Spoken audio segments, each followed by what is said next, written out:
नमस्कार। आज के इस खास विश्लेषण में आपका बहुत बहुत स्वागत है।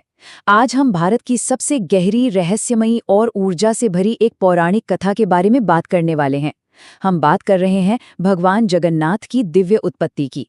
देखिए, ये सिर्फ एक कहानी नहीं है, ये सदियों से चली आ रही एक ऐसी आस्था है जिसने समय की हर सीमा को पार कर लिया है। तो आइए, बिना किसी देरी के इस अद्भुत यात्रा की शुरुआत करते हैं और उस गहरे संदेश को डिकोड करते हैं जो इन घटनाओं में छिपा है। यकीन मानिए, ये चर्चा बहुत ही दिलचस्प होने वाली है। तो चलिए सीधे मुद्दे पर आते हैं। जब भी हम भगवान जगन्नाथ, उनके भाई बलभद्र और बहन सुभद्रा की मूर्तियों को देखते हैं तो एक सवाल तुरंत हमारे दिमाग में आता है, ये मूर्तियां अधूरी क्यों हैं, है ना? मतलब दुनिया भर में आप किसी भी मंदिर में चले जाइए, भगवान की मूर्तियों के हाथ पैर पूरी तरह से और बहुत ही बारीकी से तराशे गए होते हैं। लेकिन यहाँ ऐसा बिल्कुल नहीं है। इन मूर्तियों के हाथ और पैर पूरी तरह से विकसित क्यों नहीं है? तो आपको बता दूं, इस रहस्य का जवाब एक बहुत ही प्राचीन और हैरान कर देने वाली घटना में छिपा है, जिसे आज हम सुलझाने वाले हैं। अब इस रहस्य की जड़ तक पहुंचने के लिए हमें समय में काफी पीछे जाना होगा, एकदम द्वारिका के उस दौर में जहां से इस दिव्य यात्रा की असल शुरुआत हुई थी। इतिहास और पुराणों के पन्ने पलटें तो एक बहुत ही अद्भुत बात सामने आती है कि कैसे एक भौतिक अंत एक नई दिव्य शुरुआत बन जाता है। इमेजिन कीजिए, बहुत समय पहले जब द्वारका में भगवान श्री कृष्ण ने अपनी देह का त्याग किया तो उनके शरीर का पूरे विधि विधान से अंतिम संस्कार किया गया। लेकिन ठीक उसी वक्त एक चमत्कार हुआ। अग्नि उनके शरीर को तो राख कर सके, लेकिन उनका जो हृदय था, जिसे दिव्य आत्मा भी कहा जाता है, वो बिल्कुल नहीं जला। वो अग्नि में पूरी तरह सुरक्षित रहा। फिर इस पवित्र अंश को समुद्र में प्रवाहित कर दिया गया। और जानते हैं, ये दिव्य अंश न जाने कितने समय तक समुद्र की लहरों पर तैरता रहा और आखिरकार एक दिन ओडिशा के पुरी तट पर आ पहुंचा। और ठीक यहीं से कहानी में एंट्री होती है एक राजा की, और एक बहुत ही अनोखे सपने की। जब ये दिव्य अंश पुरी के तट पर पहुंचा, उस समय वहां राजा इंद्रद्युम्न का राज था। अब राजा इंद्रद्युम्न कोई आम राजा नहीं थे, वो भगवान विष्णु के बहुत बड़े भक्त थे। और यहीं पर हमें देखने को मिलता है कि कैसे ईश्वर अपने भक्तों को खुद रास्ता दिखाते हैं। भगवान ने राजा को सपने में दर्शन दिए और कहा कि समुद्र के किनारे एक पवित्र लकड़ी, जिसे दारू कहा जाता है, बहकर आने वाली है। और भगवान का सीधा आदेश था कि इसी लकड़ी से उनकी मूर्ति बनवाई जाए। फिर क्या था, बिना एक पल गंवाए उस दिव्य लकड़ी को ढूंढ लिया गया। वो कोई मामूली लकड़ी का टुकड़ा नहीं था, वो साक्षात ईश्वर का एक रूप था। अच्छा, लकड़ी तो मिल गई, लेकिन अब सवाल ये था कि इस दिव्य लकड़ी से भगवान का स्वरूप गढ़ेगा कौन? तभी वहां एक बेहद रहस्यमयी शिल्पकार आ पहुंचे।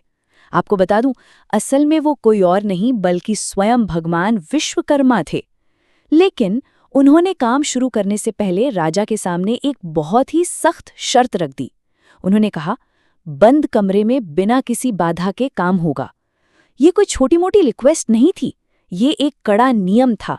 साफ कह दिया गया था कि जब तक काम पूरा नहीं हो जाता, किसी को भी, खुद राजा को भी, उस कमरे का दरवाजा खोलने या अंदर झांकने की बिल्कुल इजाजत नहीं होगी।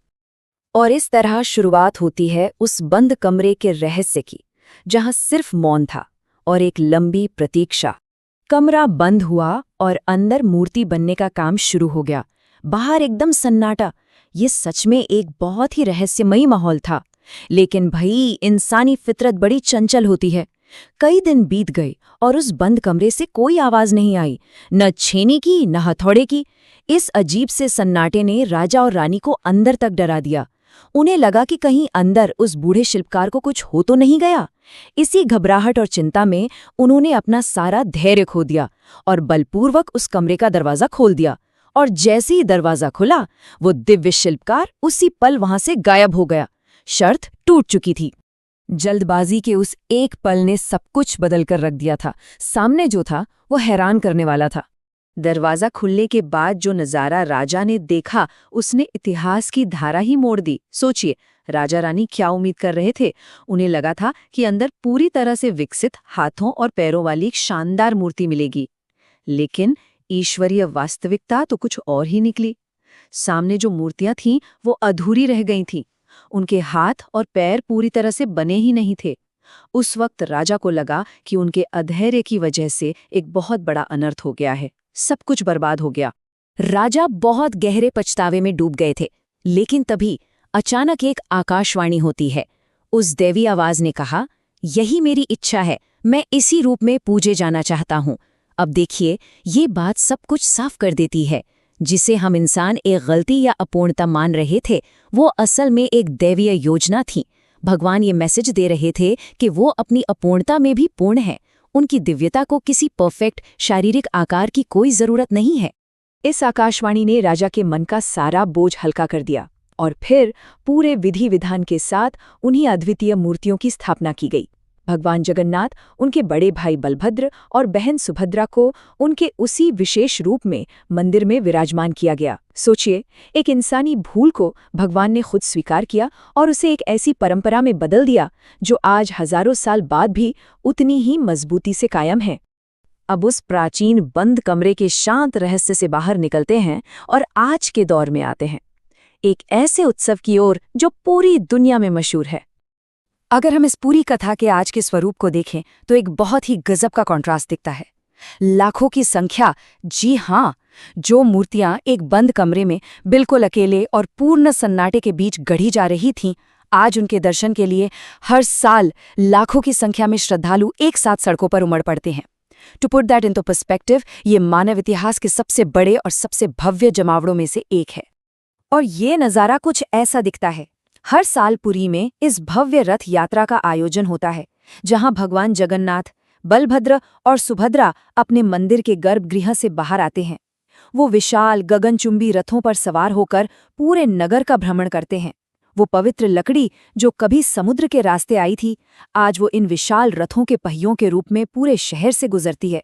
भगवान खुद अपने भक्तों से मिलने बाहर आते हैं।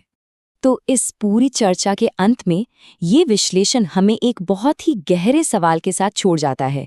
क्या मानवीय अधैर्य का एक छोटा सा पल सदियों की उत्तम भक्ति का निर्माण कर सकता है? इस कहानी ने हमें एक बहुत बड़ी बात सिखाई है कि जिसे इंसान अपूर्ण समझता है, ईश्वर अक्सर उसी में अपनी पूर्णता दिखा देते हैं। भगवान जगन्नाथ का ये रूप हमें हमेशा याद दिलाता है कि सच्ची आस्था बाहरी दिखावे या आकारों में नहीं, बल्कि सीधे हमारे हृदय के भाव में बसती है। आज के इस विश्लेषण से जुड़ने के लिए आपका बहुत बहुत धन्यवाद। इस सवाल पर जरूर सोचिएगा।